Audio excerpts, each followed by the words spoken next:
બીજા એક પ્રકાર પણ હજી ઠાકોરજીના છે, દ્રષ્ટિપુષ્ટ ઠાકોરજી. દ્રષ્ટિપુષ્ટ ઠાકોરજી અને રીતસર પુષ્ટ થયા હોય એવા. મહારાજ શ્રી દ્રષ્ટિ કરે અને ભગવદ આવિર્ભાવ થઈ જાય એ દ્રષ્ટિપુષ્ટ ઠાકોરજી. અમુક ઠાકોરજી દ્રષ્ટિપુષ્ટ હોય છે, અમુક ઠાકોરજી વ્યવસ્થિત પુષ્ટ થયેલા હોય છે. એમાં ફેર શું એ તો બતાવો, એ કંઈ મને સમજાતું નથી. ફેર શું આમાં? દ્રષ્ટિપુષ્ટ ઠાકોરજી મહારાજ શ્રી દ્રષ્ટિ કરે અને ઠાકોરજીનો આવિર્ભાવ થઈ જાય, બીજું કંઈ કરવું ન પડે, દ્રષ્ટિ કરતાં જ આવિર્ભાવ થઈ જાય, એ દ્રષ્ટિપુષ્ટ કહેવાય. અને પુરુષોત્તમ પ્રતિષ્ઠા પ્રકાર કે હરિરાયજીનો સોમાર્ગીય સ્વરૂપ સ્થાપન પ્રકાર, એ પ્રકાર દ્વારા પુષ્ટ થયેલા ઠાકોરજી. એટલે અમુક એ પણ ભેદ બતાવે છે, દ્રષ્ટિપુષ્ટ છે, અમુક ઠાકોરજી દ્રષ્ટિપુષ્ટ છે, ખાલી દ્રષ્ટિ કરી દે. પણ એમાં થાય શું? એમાં કંઈ સમજાતું નહીં. દ્રષ્ટિ કરવાથી એમાં કૃષ્ણ પ્રકટ થાય કે ન થાય એ કયો. દ્રષ્ટિથી પુષ્ટ થયેલા છે એમાં કૃષ્ણ છે કે નહીં એટલું કહો, કે દ્રષ્ટિપુષ્ટ થવાથી કૃષ્ણ આવે છે, પ્રતિષ્ઠા પ્રકાર કરવાથી કૃષ્ણ આવે છે. કૃષ્ણ કેવી રીતે પ્રકટ થાય છે? પછી ચિત્રજીમાં કહે છે ને, છાપેલા ચિત્રજીના ઠાકોરજી, છાપેલા ચિત્રના અને હાથ કલમના ઠાકોરજી. ઠાકોરજીના ચિત્રજી પછી હાથ કલમના ચાલે, અને ગુરુદેવનું ચિત્ર હોય તો પાછું ફોટોય ચાલે. તો કોનું સામર્થ્ય વધારે એ તો કહો. કે એ ઘણા વૈષ્ણવની સેવામાં બિરાજે છે ગુરુદેવના ચિત્ર, એ પાછા હાથ કલમના હોતા નથી, એ હસ્તકલમના, એ તો પાછા એ છાપેલા હોય છે, તો એ સેવામાં બિરાજી શકે. ગુરુદેવના ચિત્ર સેવામાં બિરાજી શકે. અને ઠાકોરજી જે છે એ તો હસ્તકલમના જ જોઈએ. હસ્તકલમ અને આ ફોટો એમાં પણ કંઈક ભેદ છે, કૃષ્ણ પ્રકટ થાય કે ન થાય. આવું અજ્ઞાન વૈષ્ણવમાં છે એમ નહીં, અમારા લોકોમાં પણ આવું અજ્ઞાન છે. એ લોકો એમ કહે છે ઘણા કે ભાઈ ચિત્રજીમાં તો ખાલી ભાવાત્મક પ્રભુ છે, તો બસ પ્રભુ તો ભાવાત્મક જ છે ને, એમાં કંઈ આવિર્ભાવ નિયમિત રહેતો નથી, એટલે આવજા આવજા કરતો હશે એવું હશે. મને કહે આ વાત બધી કૃષ્ણ છે તો પછી કૃષ્ણ છે, વાત પૂરી થાય. દ્રષ્ટિપુષ્ટ કરો તો શું થાય છે? કૃષ્ણ છે. પણ આવી કંઈક શંકાઓ વૈષ્ણવ સતત વિધામાં રહે, શંકાઓમાં રહે. એટલા બધા પ્રકાર બતાવી દેવામાં આવ્યા છે કે વૈષ્ણવ કે આમાં શું કરવું કંઈ સમજાતું નથી. કે આપણા ઠાકોર તો થાપેલા છે એટલે કંઈક હલકા હશે, ઓલા હાથ કલમના છે કંઈક ઊંચા હશે. કારણ કે એક જગ્યાએ તો ઠાકોરજી નાવની અંદર બધા ઠાકોરજી ભેગા બિરાજતા હતા, અને અમુકને એવો શોખ છે કે આપણે ઘરે તો નાવ હોય નહીં, આપણા ઠાકોરજી ક્યારે નાવનો આનંદ લે. તો નાવમાં ભેગા પધરાવ્યા, એમાંથી કોઈની દ્રષ્ટિ પડી ગઈ કે આ ઠાકોરજીમાં આ ઠાકોરજી કોના છે, ઊંચા કરીને ચિત્રજીને, આ ઠાકોરજી કોના છે, માજી કે મારા, આ લઈ જાઓ પાછા, આ ન હાલે ભેગા. કેટલું સામર્થ્ય! ભગવાનને એમ કહી દે આ કોણ આવી ગયું, આ ભગવાનને કાઢો. એ માજી રોતા રોતા અમારી અહીંયા આવ્યા કે શું કારણ છે? મેં કીધું તમારા ઠાકોરજીને કેમ રિજેક્ટ કર્યા? એ કે નાવમાં બિરાજી ગયા હતા બધાએ નાવમાં બિરાજીને ખેલતા હતા. ત્યાં ઓલા ભાઈ બહુ જાણકાર આવ્યા, વચ્ચેથી ઠાકોરજીને લઈ, આ ઠાકોરજી કોના છે? તો ઓલા માજી કે મારા. તો લઈ જાઓ પાછા, આ નહીં ચાલે. એ કે આમાં શું કામ નહીં ચાલે? કે ચિત્રજીની પાછળ ખીલ્લી છે, ન ચાલે. ખીલ્લીવાળા ઠાકોરજી, ખીલ્લી વગરના.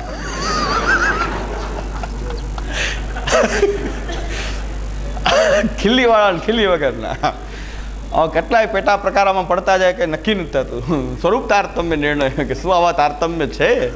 ભગવત સ્વરૂપમાં આવા તારતમ્ય છે. કોઈ લીલા મહારાજ કરી રહ્યો છે તો કોઈ વૈષ્ણવ કરી રહ્યો છે, બધા લીલા વિહાર કરી રહ્યા છે, એમાં ભગવાનને કેન્સલ કરી રહ્યા છે. એટલું સામર્થ્ય બતાવે છે કે આ ઠાકોરજી નહીં ચાલે, જવા દો. પાછો ભોગધરેણ ઠાકોરજીમાં હોય હું, ઠાકોરજીમાં હોય શું અને બીજું હોય શું? ઐશ્વર્ય હોય, વીર્ય હોય, યશ હોય, જ્ઞાન હોય, વૈરાગ્ય હોય, તારા દેવાને ભસ્મ કરવાની શક્તિ હોય. બીજું હોય શું? ભોગધરેણ ઠાકોર ઐશ્વર્ય, વીર્ય, યશ, શ્રી, જ્ઞાન, વૈરાગ્ય, પદ્મ ધરો જન તાપ નિવારણ, ગદાધરી દુષ્ટન સહારણ, શંખ ધરો રીપુ ઉદર વિદારણ. હા, તો એ તો બધું કરી શકવા સમર્થ છે, પણ એ તો આનંદ લઈ રહ્યો છે કે મેરી બનાવી બિલ્લી મુજકો મ્યાઉ, હું કેમ કરી રહી જોઈ લે. કરવા દો, આ બધા મારા બનાવેલા, હું જ બહેનો છું લીલા કરવા માટે, હું બહેનો, એટલે એને કંઈ વાંધો આવતો નથી. કારણ કે એ સર્વરૂપ બહેનો છે, કે આ બધા સ્વરૂપો એના જ સ્વરૂપો છે, એને લીધેલા રૂપ છે. પણ ઠાકોરજીને કે મહાપ્રભુને એટલી બધી આશા ન હોય કે આવીને સીધા ઠાકોરજી પકડીને કોઈ એમ કે આ કોના ઠાકોરજી છે, લઈ જાઓ પાછા, આ ન ચાલે. ખીલીવાળા પાછળ ખીલી ન હોય. એ ન ચાલે. ખીલીમાં શું પુરુષોત્તમ તો ઘટી જતું હોય ખબર નથી. સર્વમ ખલુ ઇદમ બ્રહ્મ છે તો ખીલીમાં પણ બ્રહ્મ પ્રગટ થઈ શકે છે. ખીલીમાં તો કંઈ વાંધો આવતો નથી. સર્વમ ખલુ આ બ્રહ્મવાદેન અતસ્તુ બ્રહ્મવાદેન કૃષ્ણે બુદ્ધિર વિધેયતામ. બ્રહ્મવાદની દ્રષ્ટિથી જોવામાં આવે તો બ્રહ્મ તો સર્વરૂપ થયો છે. તો આપણે આવા ક્ષુદ્ર ભેદો પાડી રહ્યા છીએ ઠાકોરજીની સેવામાં. એટલે હરિરાયજી કહે છે આવા જ્ઞાન વગર, ભગવત સ્વરૂપનું જ્ઞાન વગર જો ભગવત સેવા કરવામાં આવે તો પછી સેવા આધિભૌતિકી રહે છે, ભગવાનથી દૂર એની બનેલી રહે છે અને અનેક જન્મનો અંતરાય પાછો એને હોય છે. અને એટલું અભિમાન એનું વધી ગયું છે કે પ્રભુના સ્વરૂપમાં આવો ભેદ કરે એને ભગવદ અપરાધ થાય છે, ભગવાનનો અપરાધ થાય છે. એટલે પ્રભુના આ સ્વરૂપો પછી 500 વર્ષના, ઘણા એમ કહે છે કે 100 વર્ષે થાય એટલે નિધિ થઈ જાય. 100 વર્ષ તમે એકધારી સેવા કરો. આ બીજો પ્રકાર હજી એટલે દુસંગ વિજ્ઞાન પ્રકારમાં મને જેટલા અનુભવ કર્યા એટલા મહાનુભાવો દુસંગી એ બધાને મેં યાદ કરી લીધા હતા. અત્યારે જેટલા તારતમ્ય મને યાદ આવે છે એટલા કરીને પછી ગ્રંથ શરૂઆત કરીશ. શાંતિથી સાંભળો કે જેટલા તારતમ્ય આપણને જોવામાં આવ્યા ઠાકોર ભગવત સ્વરૂપમાં કેટલા તારતમ્ય આપણે ઊભા કર્યા છે. તરતમ ભાવ એ આપણે એનું વર્ણન કરી રહ્યા છીએ. તો ઠાકુરજીના જે આ સ્વરૂપો કૃષ્ણ બ્રહ્મવાદી દ્રષ્ટિથી જુઓ તો જ આ કૃષ્ણની તમે આનંદ લઈ શકો. મહાપ્રભુજી કહે છે શાંત ચિત્તથી અતસ્તુ બ્રહ્મવાદેન કૃષ્ણે બુદ્ધિર વિધીયતામ. અને એટલા માટે આપણે ઠાકોરજીની સેવા બધાય ઠાકોરજીને ભેગા કરીને કરશો, લૌકિક બળ જાયગો. તમારા ઘરમાં તમારા ઠાકોરજીનો જેવો મનોરથ થાય એવો કરો. કોઈ સાહિત્ય ન હોય તો કાંઈ નહીં, મનોરથ ન થાય તો કાંઈ નહીં. કીર્તનો છે, કીર્તન બોલી લો, લીલાનું અવગાન કરી લો, પ્રભુ માની લેશે. એટલો સમર્થ છે. મારા ઠાકોરજીને અન્નકૂટ ક્યારે થાય એટલે ભેગા અન્નકૂટ થતા અહીંયા પધરાવી દઉં તો મારા ઠાકોરજી અન્નકૂટ લઈ લે. ભાઈ એને એવી જરૂર નથી અન્નકૂટ રોકવાની. તો આવા તારતમ્યો પ્રભુની અંદર આપણે ઉત્પન્ન કરતા રહીએ છીએ. પ્રભુથી દૂર ને દૂર રહીએ છીએ. એને કૃષ્ણ રૂપે જોતા નથી. એ કૃષ્ણ રૂપે આપણે એને જોતા નથી. હજી એક મહાન ભેદ આપણે જે બનાવ્યો છે ઠાકોરજીનો, એ અમે બનાવ્યો કે તમે બનાવ્યો, કોઈ ભગવદી બનાવ્યો, કોને બનાવ્યો ભગવાન જાણે, કે વૈષ્ણવ જે ઠાકોરજીની સેવા કરે છે એ ગુરુભાવથી કરે છે. અને બાળકોના ઠાકોરજી છે એ પુરુષોત્તમ છે. વૈષ્ણવના ઠાકોરજી ગુરુભાવથી બિરાજી રહ્યા છે. હવે ઠાકુરજીમાં ગુરુભાવ કરવો આ કેવી વાત છે કે ઠાકોરજીની અંદર ગુરુભાવ સ્વરૂપ ઠાકોરજીનું પધરાવી દો, પછી ઠાકોરજી સ્વરૂપ જ કેન્સલ કરો, ગુરુના ચિત્ર જ પધરાવો ને તો પછી ગુરુના ચિત્ર કે ગુરુના સેવાનો પ્રકાર કરો તો પછી ઠાકોરજી પધરાવીને પછી એમ કહો કે નહીં એ ગુરુભાવથી તમારે ત્યાં બિરાજ તો ઠાકોરજી ગુરુભાવથી જ છે. બાળકના ઠાકોરજી જે છે એ પુરુષોત્તમ ભાવથી છે. જો ગુરુભાવથી બિરાજ તો ઠાકોરજી સખડી અલગ ને તમે પાછા ટેરા કરો છો. તમે અમારે ઘરે તપેલી કરવા આવો તો ટેરા બાંધી દો છો કે ભાઈ અહીં દ્રષ્ટિ ન પડી. તમે કહો ગુરુભાવથી જ છે તો ગુરુભાવથી જ તમે આરોગી રહ્યા છો ને તો પછી આ ટેરા કેના કરી રહ્યા છો? તમે સખડી તો કાયમી આરોગ જ છો. તો વૈષ્ણવ ઠાકોરજી ગુરુભાવથી, અને ગુરુભાવથી ઠાકોરજી બિરાજી રહ્યા છે વૈષ્ણવના ઠાકોરજી. તો પછી એને આ બધા ઠાકોરજીના આભરણ શું કામ ધરાવવા જોઈએ? શું આવા ગુરુ આવા આભરણો પહેરે છે જે ઠાકોરજીના આભરણને ગેન ને છડીને ચોપાટ, કોઈથી ગુરુ ચોપાટ રમતા હોય, જુગાર ને ચોપાટ ને, તો બ્રહ્મને કાંઈ વાંધો ન આવે. દ્યુતમ છલેતામ મસ્મી, એ બ્રહ્મને કાંઈ વાંધો ન આવે. પણ આચાર્ય કોઈ ચોપાટ રમતું હોય, જુગાર રમતું હોય તો ટેરો કરવો પડે. ટેરો કરીને કદાચ કરતા હોય તો ટેરો કરીને કરે. અને આપણે તો ખંડપાટ લગાડી દઈએ છીએ સામે, ગેન છડી લગાડી દઈએ. તો ગુરુભાવ છે, ગુરુભાવથી ઠાકોરજી થાય. વૈષ્ણવ ઠાકોરજી ગુરુ, બાળકના ઠાકોરજી પુરુષોત્તમ. વૈષ્ણવના ઠાકોરજી જે છે વ્રજભક્તોનું ઘર, બાળકના ઠાકોરજી નંદાલય. નંદાલય વૈષ્ણવને ત્યાં નથી એટલે હવેલીના નામે પણ એવા રાખવામાં આવે મોટા ભાગે. હવે ફેશન થઈ ગઈ છે કે હવેલી છે નંદાલય છે અને વૈષ્ણવની ઘરે જે ઠાકોરજી બિરાજે છે એ વ્રજભક્તનું ઘર છે. હવે આને આવા તો બસ જો સ્ટેન્ડમાં રહે તો પાછળ કેમ પકડાય છે એ જોઉં છું, બતાવું છું મેં તો જોયું છે. હવે આને પકડવાનો રસ્તો શું? હવે શું કહી રહ્યા છે કે નંદાલયા છે, વ્રજભક્તોનું ઘર જે છે એ વૈષ્ણવનો છે. અને પાછા એમ કહેવામાં આવે છે કે વૈષ્ણવ સંધ્યાભોગ ન ધરી શકે, એ તો બાળકના ઘરે આવે. તો સંધ્યાભોગ નંદાલયમાં આવતો હતો કે વ્રજભક્તના ઘરમાં આવતો હતો? એ કયો. કોઈને મંગલાથી સેન પ્રેમની ભાવના જો ખબર હોય હરિરાયજી પણ સહસ્ત્રી ભાવના આદિ ગ્રંથોમાં આપેલી છે. મંગલાથી શયન પર્યંતની આપણી શું ભાવના છે? સંધ્યા ભોગ છે, ઉત્થાપન ભોગ, પછી સંધ્યા ભોગ આવે. એ સંધ્યા ભોગ નંદાલયમાં આવી રહ્યો છે કે વ્રજભક્તોના ઘરમાં આવી રહ્યો છે? વ્રજભક્તોના ઘરમાં આવે છે. એ ઠાળા છે વ્રજભક્તો કે અહીંથી પ્રભુ પધારશે એટલે અમને એને પધરાવીને અરોગાવશું. ગૌચારણ કરીને પધારે છે. ઉત્થાપન ભોગ પછી સંધ્યા ભોગ આવે તો વૈષ્ણવને એમ કહેવામાં તમારા સંધ્યા ભોગ ન ધરી શકાય, એ અમારે ત્યાં જ આવી શકે. સંધ્યા આરતી અમારે ત્યાં થાય, તમારે ત્યાં ન થઈ શકે. સંધ્યા ભોગ તમારો અધિકાર નથી. હવે તમે જ કહી રહ્યા છો કે વ્રજભક્તોનું ઘર છે તો વ્રજભક્તના ઘરની સેવા અમે કેમ ન કરી શકીએ? તો સંધ્યા ભોગ કેમ ન ધરી શકાય? આ ઊભું થઈ રહ્યું છે કે નંદાલય કયો છો અને વૈષ્ણવને ઠાકોરજી જે છે વ્રજભક્તો તો વ્રજભક્તોના ઘરની સેવા નથી કરે. શું તમે કેવા પાછળ પડ્યા છે કે વ્રજભક્તોનું કહો તો વ્રજભક્તોની સેવા તો કરવા દો. અને ગોપિકા ગુરવઃ પ્રોક્તા, અને ગોપીજનો તો આ માર્ગના ગુરુ છે તો તમારા પણ ગુરુ અમે થાશું. પછી વ્રજભક્તો જે છે એ તો ગોપિકા ગુરવઃ પ્રોક્તા, તમારો તો પછી એના કરતાં ગોપિકાઓ છે, ગુરુઓ છે, તો એ ગુરુ સ્થાને પાછા ગોપિકાઓ આવી જશે. તો અમે બધા ગુરુ એ જ ઈચ્છી રહ્યા છીએ. આમ તો ભગવતી થઈને લીલા કરી રહ્યા છે. હવે જો ગુરુપદ જો મળી જતું હોય તો ડાયરેક્ટ અમે ગોપિકા ગુરવઃ પ્રોક્તા ઈચ્છી તો રહ્યા છે. કેટલાય ભગવતીઓને આમ તલ પાપડ થઈ રહ્યા છે ક્યાંક આવી અમને પણ આવું સિંહાસન મળી જાય. મર્યાદા માર્ગમાં તો ચેલો હોય એ મહંત થઈ જાય, પણ અહીં તો શું થાય? વંશ પરંપરા ચાલી આવી છે. ઘણાને મનમાં ઈચ્છા તો છે પણ એ ગુરુપદે ડાયરેક્ટ સ્થપાવવાની ઘણાની ઈચ્છા છે પણ નથી મેળ આવતો. પણ પ્રયત્ન કરી રહ્યા છે. ભગવદીઓ સતત પ્રયત્નશીલ છે. એટલે તો વ્રજભક્તોની સેવાનો અધિકાર વૈષ્ણવનો, નંદાલયની સેવાનો અધિકાર કુસવાઈ બાળકોનો. તો પછી પાછો સંધ્યાભોગમાં ના પાડી દેવામાં આવે કે સંધ્યાભોગ તમારે ત્યાં નહીં કરી શકાય. તો કાંઈ મેળ આવતો નથી, કોઈ વસ્તુનો મેળ આવતો નથી. હવે નિકુંજ ને નંદાલયનો પ્રકાર શું છે બધું એક સાથે છે. આપણે ત્યાં અલગ અલગ બધું જ ત્યાં જ પ્રકટ થાય છે. આપણા ઠાકોરજી જ્યાં બિરાજે છે ત્યાં નંદાલય પ્રકટ થાય છે, ત્યાં નિકુંજ પ્રકટ થાય છે. એક કાલાવત છે ને બધી જ લીલા પ્રકટ થાય છે.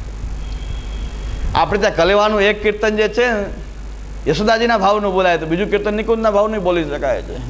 જેવત લાલ લાલ લાડીલી રાજે, જેવત લાલ લાડીલી રાજે, લલિતા અધિક સખી એ સકલ પરોસત, સકલ કનક પાત્ર મધ્ય સાજે, જેવત લાલ લાડીલી રાજે. પહેલું કીર્તન તમે બોલ્યા કે માંગત હે દધી રોટી, ગોવિંદ માંગત હે દધી રોટી, એ નંદાલયનું આવ્યું. તો ભાઈ નિકુંજનું પદ પાછું વૈષ્ણવ તો ભાઈ નિકુંજના જ બોલવા, નંદાલયને બોલવા જ નહીં ને. છગન મગન પ્યારેલાલ વગેરે જેટલા પદ છે નંદાલયના ભાવના એકે નહીં બોલવા. પલના વૈષ્ણવ ક્યારે ઝુલાવા જ નહીં, કારણ કે નંદાલયમાં પલના ઝૂલે છે, વ્રજભક્તોના ઘરમાં કંઈ પલના નથી ઝૂલતા. તો સેવાના પ્રકારના આવા ભાગ કરશો તો વૈષ્ણવને અમુક ભાગની સેવા વૈષ્ણવ પાસે આવશે, અમુક આ નહીં આવશે. હકીકતમાં આવું કંઈ છે નહીં. એટલે મેં કીધું ને બધા બામની સીસી લઈને મંડી પડ્યા પેટમાં, ચોળો પેટ. કેમ દુખાવો ન થાય? ચોળો પેટ. નંદાલય નિકુંજ કરી કરીને ચોળો પેટ. હવે બામની સીસી હાથમાં લીધી જ બધાએ બે પેટમાં ચોળો કે નંદાલય નિકુંજ નંદાલય. પછી કાંઈ પાછું મેળ આવે નહીં, છેલ્લે બરાડો થાય. પછી કે એ તમારી સમજની બહાર છે, તમારો અધિકાર નથી, જવા દો. બહુ પ્રશ્ન કરે આડો અડો કે તમે એકવાર એક વાત ઉપર સ્ટેન્ડમાં રહો કે જો અમે નંદાલયના તમારા વ્રજભક્તોની સેવા વૈષ્ણવ, નંદાલયની સેવા તમારી, તો તમારે બધા નંદાલયના ભાવના જ કીર્તનો કરવાના. અમારે બધા નિકુંજ કે વ્રજભક્તોના ભાવના કીર્તન બધા અમારે જ કરવાના. જો મારા શ્રી બોલે તો પછી આ માથા કૂટતા હશે. એક એક પગ બે ચેલાએ વાટી દીધા હતા ગુરુના એક એક બે ચેલા એવા ભાવનાવાળા સેવાની એવી ભાવના કે ગુરુની ચરણ સેવા કર્યા જ કરે. બેયનો ભાવ પૂરો ન થાય, ઓલો આને વળગે તો ગુરુ એમ કીધું કે ભાઈ તમને બેયને એક એક પગ મેં આપ્યા છે, આ પગ આનો, તમારે જરાય લડવું નહીં, એક એક પગને વળગી જવાનું, તરત સેવા કરવા માંડવાની. તો આને એમ થાય કે મારો પગ આ નિકુંજ ને નંદાલય જો બે પગની જો સેવા પ્રકટ કરશો એમ મારો બીજા કોઈ નહીં થવાનું, ઠાકોરજી થવાનું. કે જો તમારે નિકુંજનું એક પદ કે કંઈ બોલ્યા તો વારો છે, પછી મારો પગ છે આ, બધું ભેગું ચાલે તો વાંધો નહીં આવે. પણ હવે જો તમે એક એક ભાગ કરી દેતા હો શિષ્યને કે આનો નિકુંજની સેવા, નંદાલયની સેવા, બે એક પગ આપી દીધા, ઓલો ચેલા કે હવે બરાબર આ પગ મારો, એમાં ગુરુને કોઈની ઈચ્છા થઈ આંટી ચડાવી, બોલો કે આપણાથી સહન થાય, આનો પગ આના ઉપર, આ કેમ સહન થાય? કીપ યોર લેન્ડ ફેરવીને ગુરુ માર્યો. ગુરુ તો એકદમ ઊભો થઈ ગયા, શું છે એ કે મારા પગ ઉપર એનો તમે ભાગ પાડી દીધા કે આ પગાનો ને આ પગાનો, હવે આમ પગ મૂક્યો, આપણા સહન ન થાય, મારા પગ ઉપર એનો પગ, જય સહન ન થાય. તો ગુરુ કે આ તો ઉપાધિ થઈ, આવા જો મૂર્ખાઓ ચેલા ભેગા થાય તો મુશ્કેલી આપણને થાય. એટલે આટલો પ્રસંગ તો કંઈક સાંભળેલો જ છે, પણ એમાં એક જોક્સ આપણા જે હાસ્ય કલાકાર છે એમાં હજી ઉમેરો કર્યો એણે હજી આમાં મોણ નાખી, હજી આ પ્રસંગનો ઉમેરો થયો. તો એણે શું કહ્યું કે ગુરુનો એક પગ તો તૂટ્યો, ઓલા ચીપિયો બાજુમાં ચીપિયો પડ્યો હોય લઈને ફટકાયો, તો ગુરુનો એક પગ તો ફેલ થયો. એક વૈદો તો ઓલો બીજો આવ્યો જે શિષ્ય એનો હાજર નહોતો ને એ આવ્યો, એને કીધું કે આજ તો આવું થયું કે મારો આ પગ હતો મેં આમ મૂક્યો તો ઓલા એ મારો આ પગ તોડ્યો. એણે એવું કર્યું, હવે એનો પગ હું ન મૂકું. એને ઓલો કંઈક સમજવું હશે, એટલે ઓલાને એમ થયું કે આ શિષ્ય ઓલો કંઈક સમજવું હશે, તારે વાત કરી કે ભાઈ આવું થયું, એમ મારાથી આ કેમ સહન થાય, આવું કર્યું. હવે બીજો પગ એનો પગ તો હું જીવતો રહેવા દે. ગુરુ કે ભાઈ કે પાર છે, ભલે પગ હાલતો જ ન ભાગો. આવા જો ચેલા ભેગા થયા હોય તો એ કે એનો પગ હાજો રહેવા દઉં. તો ગુરુ કે મારા તો બે ગયા હા નિકુંજ નંદાલય કરવામાં, ઠાકોરજી કે મારે ઉપાધિ થઈ, કોઈક મારા બે પગ તોડી નાખશે કોક. તો નિકુંજ નંદાલયની વાત આવી બધી છે કે વૈષ્ણવને આ બ્રજભક્તોની સેવા છે, વૈષ્ણવને સતત લઘુતા ગ્રંથિમાં હીનતામાં રાખવા, તો બિચારા નિધિ માટે દોડીને અહીંયા આવે. એને એમ કહેવામાં આવે કે તમારે તો ખાલી ભોગ ધરીને લેવા પૂરતું જ સેવા પ્રકાર હોય, બાકી બધું જ ગુરુદેવને ત્યાં થાય. વૈષ્ણવને ઉત્સવના દિવસે ઉત્સવ ન મનાવાય, અન્નકૂટના દિવસે અન્નકૂટ ન મનાવાય, વૈષ્ણવને આ ન કરાય, વૈષ્ણવને તે ન કરાય. શ્રી મહાપ્રભુજીએ તો આપ સેવા કરી શીખવે શ્રી હરિ ભક્તિ પક્ષ વૈભવ સુદ્રઢ કીધો. જે પોતે સેવા કરી એ જ સેવા વૈષ્ણવને બતાવે.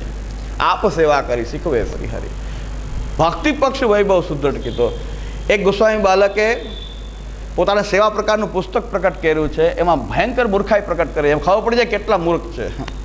મૂર્ખાઈ પ્રકટ કરી છે, પુસ્તક પ્રકટ કર્યું. આગળ શું લખ્યું? વૈષ્ણવે ઘંટાનાદ ન કરાય, જગાવાથી ઉપાડો લીધો. વૈષ્ણવ ઘંટાનાદ ન કરે, તાલીને ચપટી વગાડાય.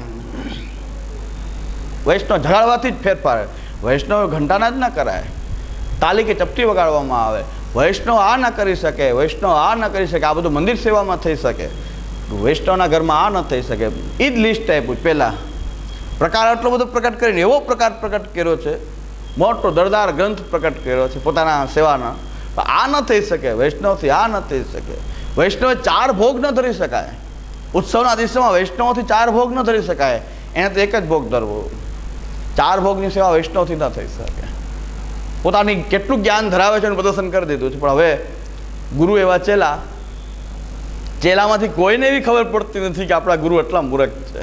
વાહ વાહ વાહ, અમારા બાવા, અમારા બાવા, અમારા બાવા કેટલા મૂર્ખ છે. વાંચીએ તો ખબર પડે કેટલી મૂર્ખાઈ પ્રકટ કરી રહ્યા છે અમારા બાવા. તો બસ અમારા બાવા, અમારા બાવા.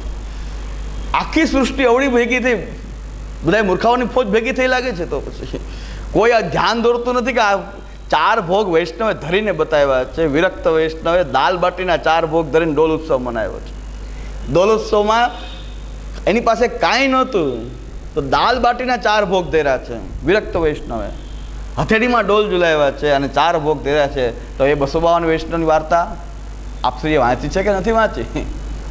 પણ ચાલે છે, ચાલવા દો.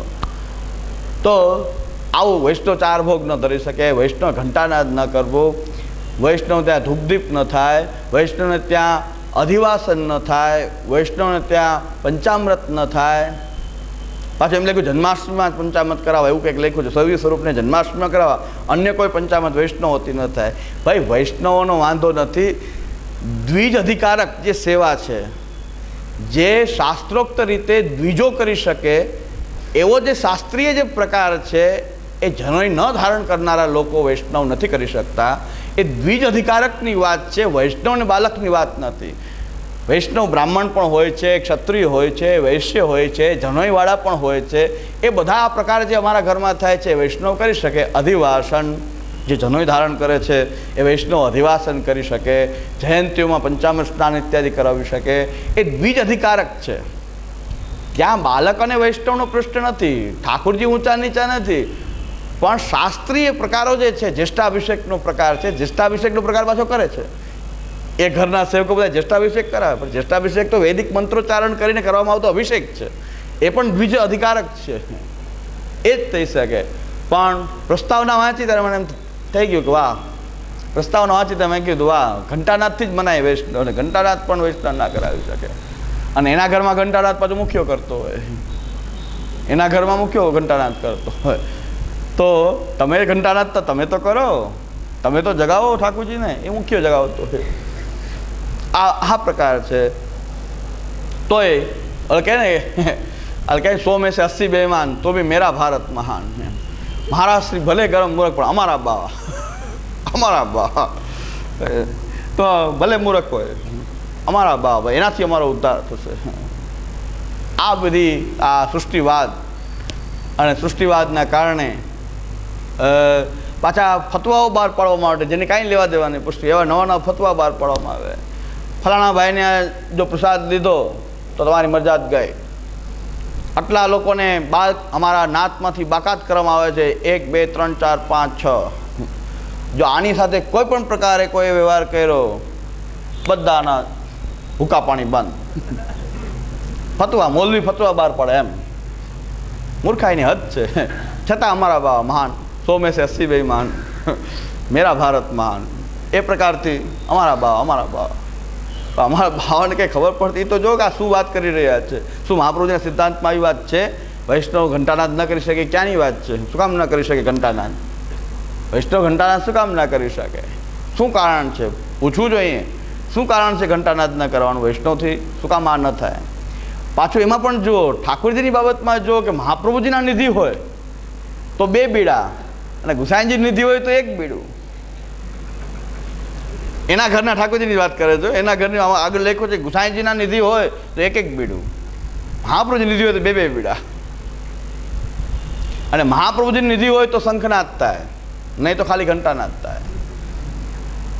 કેટલા તારતમ્ય શંખનાદ વાળા શંખનાદ વગરના, ચપટીથી જાગતા અને ઘંટાનાદથી જાગતા. તો કેટલા ભેદ કરશું આપણે હજી, કે આમાં સ્વરૂપની સેવાના કેટલા ભેદ થશે ખાલી ચપટીથી જગાડવાના. ચાલો જાગો, ચપટીમાં શું ભાવ હોય? ચપટીથી જગાવવાળા. ઓલા ઘંટાનાદથી જાગે, કોઈક શંખથી જાગે. ઉત્તરોત્તર સ્ટેપ ઊંચા ઠાકોરજીના, કે ચપટીથી જાગે, ઘંટાથી જાગે અને શંખ વાગીને જાગે. શંખનાદ થઈને ઠાકોરજી જાગે, સૌથી ઊંચા મહાપ્રભુજીની નિધિ. હજી મહાપ્રભુજીની ગુસાઈજી નિધિમાં કેટલાક મહાનુભાવો એમ કહે છે કે મહાપ્રભુજી નિધિ તમારી ભલે વિરાજતી હોય, પણ શ્રીનાથજી અને 7ની નિધિની તુલનામાં તો એ કંઈ ન આવી શકે. શ્રીનાથજીની 7ની સાથે તો મહાપ્રભુજીના અન્ય નિધિ સ્વરૂપો પણ ન આવી શકે. તો એ પાછો ભેદ અલગ કે મહાપ્રભુજી નિધિ હોવા છતાંય 7 નિધિમાંના એક છે કે નહીં, 7 નિધિમાંના એક ઠાકોરજી છે કે નહીં, એમાં પણ ભેદ. કેટલા ભેદ કરશું? હરિરાયજી કહે છે કે સ્વરૂપ તારતમ્ય નિર્ણય. આટલા બધા ભેદ ઉત્પન્ન થઈ ગયા, ભેદ પ્રભેદ કેટલા બધા ઠાકોરજીની અંદર પ્રગટ થયા. આમાં કૃષ્ણ ક્યાં ખોવાઈ ગયો ખબર ન પડે. કૃષ્ણ ક્યાં ગયો? કઈ જગ્યાએ કૃષ્ણ પધારી ગયો? શું આ એની માયા હશે? માયા જે અધિકારી નહીં જીવો અહીંયા ટેરો આવી જતો હશે, કૃષ્ણ પોતાને છુપાવી દેતો હશે આ રીતે, એમ ભાવના કરી. કૃષ્ણ આ રીતે આવા બધા પ્રકારોમાં પોતે છુપાઈ ગયો છે. આપણે તો ટેરાની અંદર એ સ્વરૂપની ઝાંખી કરવી છે, એ સ્વરૂપને માણવું છે. આ ટેરો આવી ગયો છે આપણી સામે, આ કેટલી પ્રકારના ટેરા આવી ગયા છે. બસ હરિરાયજી આપણને આ સ્વરૂપ તારતમ્ય છે, આવું તારતમ્ય છે કે નહીં, એ વિશે હરિરાયજી આપણને આ ગ્રંથ દ્વારા જે કંઈ આપણને સમજાવી રહ્યા છે. આપણા સેવ્ય સ્વરૂપનું જ્ઞાન અને સેવાનું જ્ઞાન, અને આ પદ્ધતિથી જો સેવા, આ બહુ માર્ગદર્શક ગ્રંથ છે કે જો આપણે સેવા હરિરાયજી જે આજ્ઞા કરી એવા ભાવ સહિત જો આપણે કરશું તો આપણને કૃષ્ણ સંબંધ થશે, કૃષ્ણનો સંબંધ થશે. એટલે